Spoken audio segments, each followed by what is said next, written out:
Digital marketing లో అనుభవం ఉన్న ఎగ్జిక్యూటివ్స్ కావాలను సంప్రదించవలసిన నెంబర్లు 8688926084. కేసీఆర్ వల్లే సింగరేణి యాగం అప్పుల పాలు చేసి జీతాలు ఇయ్యలేని పరిస్థితి తెచ్చిండు. కేంద్ర బొగ్గు గనుల శాఖ మంత్రి కిషన్ రెడ్డి ఫైర్ అయ్యిండు. జెన్కో నుంచి సింగరేణికి 8,056 కోట్ల బకాయిలు, బొగ్గు విద్యుత్ కు సంబంధించి 30,000 కోట్ల పెండింగ్. వాటిని కేసీఆర్ ఎందుకు ఇప్పియలే? సింగరేణి ఓట్ల కోసమే వాడుకున్నాడు.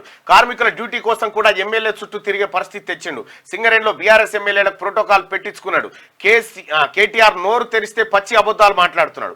10 ఏళ్లలో జరిగిన అక్రమాలపై రాష్ట్ర సర్కార్ విచారణ జరపాలి, పారదర్శకంగా గనులు వేలం నిర్వహిస్తున్నామని ఆయన వెల్లడించారు. ఇక వచ్చే ఎన్నికల్లో నియోజకవర్గాల పునర్విభజన జరగబోతా ఉంది. ఎస్సీ ఎస్టీ సెగ్మెంట్ల సంఖ్య పెరగబోతా ఉంది అని చెప్పి కిషన్ రెడ్డి గారు నిన్న చెప్పినటువంటి మాట. సరే, ఇక సింగరేణి పరిస్థితి చూసుకుంటే, సింగరేణి ఒకప్పుడు వాస్తవానికి కూడా ఒక మాగాణం లాగా ఉంటుండే. సింగరేణిలో బొగ్గు బంగారం అంటుండే, బంగారు బొగ్గు, బొగ్గు బంగారం, నల్ల బంగారం అంటారు, నల్ల బంగారం ఇట్లా పిలుస్తుండే. అసలు సింగరేణి ప్రాంతం అంతా ఒక కార్మికులతోని కోలాహలంతో ఉండేది ఒకప్పుడు.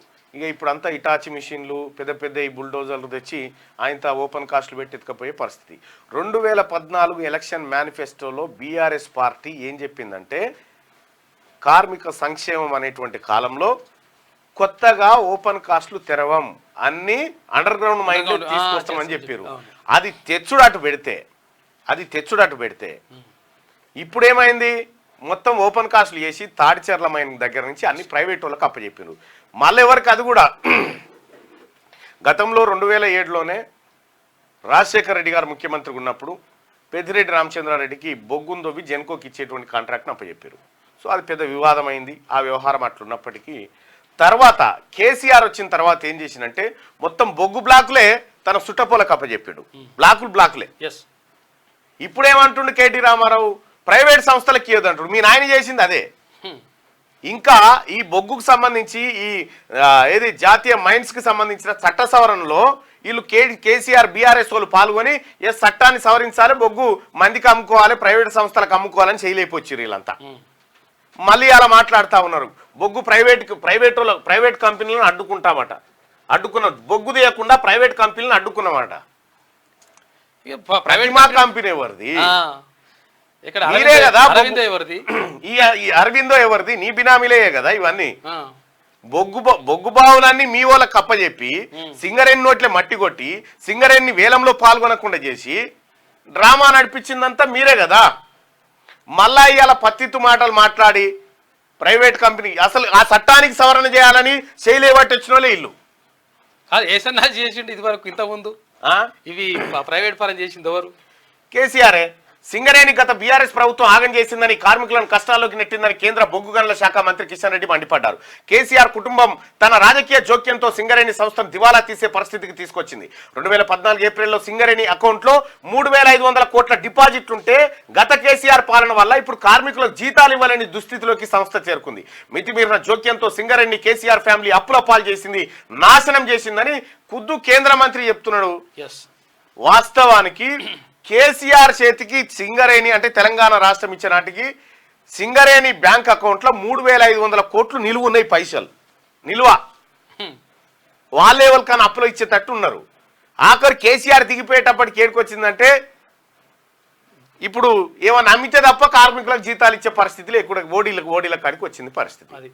సర్వనాశనం చేసిరు. అక్కడ సింగరేణిలో తెలంగాణ బొగ్గు గని కార్మిక సంఘం అని దానికి గౌరవ అధ్యక్షురాలు కవితమ్మ కాలు పెట్టింది. అలా కథం అయిపోయింది. ఎక్కడెక్కడి పెంటంతా చేసి పెట్టారు సింగరేణి సర్వనాశనం చేసింది కేసీఆర్ కుటుంబం. ఇవాళ మళ్ళా బొగ్గు తీయకుండా ప్రైవేట్ కంపెనీలను అడ్డుకుంటా. ఏమైనా సిగ్గుండాలి ఈ మాట చెప్పడానికి? ఏమన్నా సిగ్గుండాలి కదా ఈ మాట చెప్పడానికి? అసలు మొత్తం బొగ్గును సింగరేణిని దెబ్బతీసిందే కేసీఆర్ కుటుంబం కదా. రాష్ట్ర ప్రయోజనాలను కాంగ్రెస్ దెబ్బతీస్తుందట. ఇక ఈ చూడరు ఎట్లా మాట్లాడుతున్నాడు. రేవంత్ బట్టి కిషన్ రెడ్డిని తెలంగాణ సమాజం క్షమించదని వ్యాఖ్యానట. మిమ్మల్ని బోరి మీ కుటుంబం పోతే ఆ ఓపెన్ కాస్ట్లో లేచి ఆ బాయిలు వేసి అట్టే కూరిపోస్తాడు కార్మికులు. మీరు చేసిన అరాచకం ఇంత అంతనా? వారసత్వ ఉద్యోగాలు ఇస్తామని చెప్తిరి, కారుణ్య నియామకాలని చెప్పి మీ నాయన పేపర్లు లీక్. సింగరేణి పరీక్ష గోవాలో కూర్చొని రాపించిన మొనగాలు మీరు. పేపర్ ఆడికి పంపించి రాపించిన మొనగాలు మీరు. మీరు మాట్లాడే అర్హత ఉందా సింగరేణి గురించి?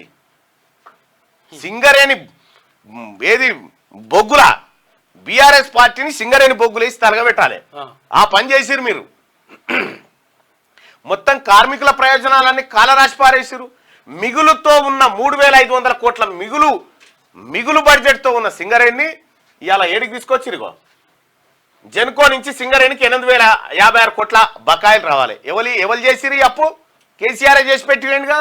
జెన్కో బొగ్గు విద్యుత్కు సంబంధించి 30,000 కోట్లు పెండింగ్ లో ఉన్నాయి సింగరేణికి పోవాల్సినవి. కరెంట్ తేరీ అని తీసుకుని మరి ఆయనకు పైసలు కట్టలే, ఎగ్గొచ్చిండు. కేసీఆర్ అంతా ఇదే దందా. మళ్ళా సంసార లెక్క మాట్లాడుతున్నాడు అలా కొడుకొచ్చి. ఏం చెప్తాం ఆయనకు? ఏమన్నా సోయిండే మాటలేనా? కరెంటు విషయంలో 80,000 కోట్ల రూపాయలు అప్పు చేసి పెట్టాడు మొత్తం టోటల్ గా. ఈ తెలంగాణ సమాజము, ముఖ్యంగా కార్మిక లోకం సింగరేణి ప్రాంతంలో ఇవాళ మీకు కర్రు కాల్చి వాత పెట్టినా కూడా మీకు బుద్ధి రాకపోతే ఇంకా ఎట్లా అర్థమవుతుందో తెలుస్తలేదు. ఆ సంఘమే తీసేసే పరిస్థితి. సంఘమే లేదు కదా, ఎన్నికల్లో పోటీ చేసే దమ్ము లేదు. అది సింగరేణి ఎన్నికల్లో నిజంగా నువ్వు సింగరేణిని కాపాడినుంటే మొన్నటి ఎన్నికల్లో నీ తెలంగాణ బొగ్గుగని కార్మిక సంఘం ఎందుకు ఎన్నికల్లో పోటీ చేయలేదు చెప్పు. దానికి సమాధానం చెప్పు. నువ్వు మంచి చేసి ఉంటే నిన్ను గెలిపించేటోళ్ళు కదా. నాశనం చేసిరు మొత్తం. ఆ శ్రీధర్ ఆయన పెట్టుకొని సిఎండిగా శ్రీధర్ను పెట్టి ఉన్న కాడికి కవిత, కేటీఆర్, హరీష్ రావు, కేసీఆర్ నలుగురు దోషిపారేసారు. మొత్తం సింగరేణి బొగ్గంతీలే తిన్నారు. మళ్ళా సాయి సంసారి మాటలు మాట్లాడబట్టే. డిజిటల్ మార్కెటింగ్ లో అనుభవం ఉన్న ఎగ్జిక్యూటివ్స్ కావాలను సంప్రదించవలసిన నెంబర్లు 8688926084.